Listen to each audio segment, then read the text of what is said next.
ખૂબ જ મહત્વપૂર્ણ બાબતો. 1. ઉનાળામાં તમારે રોજ સત્તુ ડ્રિંક પીવું જોઈએ. તે સ્વાસ્થ્ય માટે ખૂબ જ ફાયદાકારક છે. શરીરને ઠંડુ રાખે છે. 2. અતિશય ગરમીમાં પાછા આવ્યા પછી ઠંડુ પાણી પીવું પણ નુકસાનકારક છે.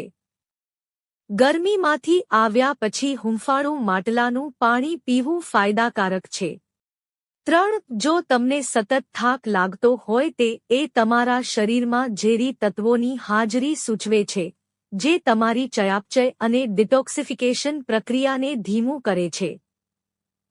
4. તમારા બાળકને સ્ટીમ બાથ આપો અથવા પછી તેને ગરમ પાણીથી સેંક અપાવો. આમ કરવાથી તેની છાતીમાં જમા થયેલા કફને કાઢવામાં મદદ મળી શકે છે. 5. છાતીમાં કંજેક્શનની સમસ્યા દૂર કરવા માટે તમે તમારા બાળકના કપાળ, કાન, નાક અને માથાના નીચેના ભાગની હૂંફાળા તેલથી માલિશ કરી શકો છો. 6. ચોળાનું યોગ્ય રીતે સેવન કરવાથી પેટની સમસ્યાઓમાં રાહત મળે છે. 7. ઘરમાં લાઇટ સ્વિચો અને ડોર નોબ્સ એ હાઇચ વિસ્તારો છે જે સરળતાથી જંતુઓ ટ્રાન્સફર કરી શકે છે. તેમને દરરોજ જંતુનાશક વાઇપથી સાફ કરો. 8. જો માથામાં શુષ્કતા હોય તો દેશી ઘીને થોડું ગરમ કરો અને તેનાથી માથામાં માલિશ કરો, તેનાથી તમને ઘણી રાહત મળશે. 9. તમારે ઉનાળાની ઋતુમાં શેરડીના રસનું સેવન કરવું જ જોઈએ. તેની તાસીર ઠંડી હોય છે. 10. છાશ તમને તમારા શરીરને ઠંડુ રાખવામાં મદદ કરે છે. આંતરડામાં ગુડ બેક્ટેરિયાને વધારે છે. 11. ઉનાળામાં તમારે દરરોજ બેલનું શરબત પીવું જોઈએ. તે હીટ સ્ટ્રોકથી પણ બચાવે છે. 12. હળદરની તાસીર ગરમ હોય છે.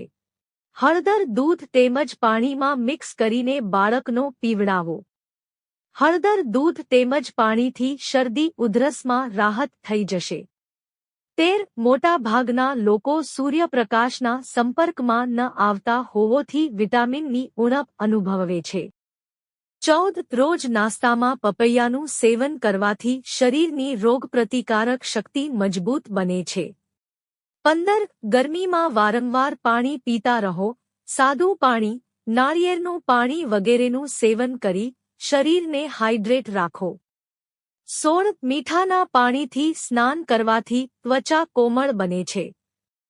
17. જો શરીરમાં નબળાઈ હોય તો બદામ, કિસમિસ અને કેળાને દૂધમાં ભેળવીને પીવાથી શરીરમાં શક્તિ આવશે અને શારીરિક અને માનસિક નબળાઈ પણ દૂર થશે.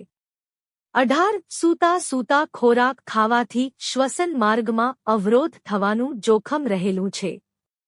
19. મેથીનું પાણી બ્લડ સુગરના સ્તરને નિયંત્રિત કરે છે, જે ડાયાબિટીસના દર્દીઓ માટે ફાયદાકારક છે. 20. અખરોટની છાલની ચા બનાવીને પીવાથી રોગપ્રતિકારક શક્તિ વધે છે.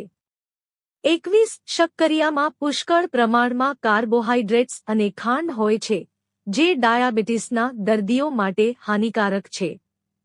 22. સૂતી વખતે ફોનનો ઉપયોગ કરવો ખતરનાક તો છે જ, પરંતુ તેને તમારી નજીક રાખવાના પણ ઘણા ગેરફાયદા છે. 23. નિયમિત દરરોજ ગરમ પાણી અને હળદરને એકસાથે પીવાથી પાચનતંત્ર મજબૂત બને છે. 24. સૂકી કાળી દ્રાક્ષ આયર્નનો સારો સોર્સ છે જે રેડ બ્લડ સેલ્સના ઉત્પાદનમાં જરૂરી છે. માટે તેનું ડેલી સેવન કરવું જોઈએ. તેનાથી આપણા શરીરમાં આયર્નની કમીથી થતી સમસ્યાઓ દૂર થાય છે.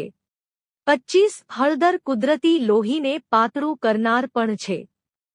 જો તમને આ વિડિયો ગમ્યો હોય તો લાઇક કરો, મિત્રો સાથે શેર કરો અને ચેનલને સબસ્ક્રાઇબ કરો. ધન્યવાદ.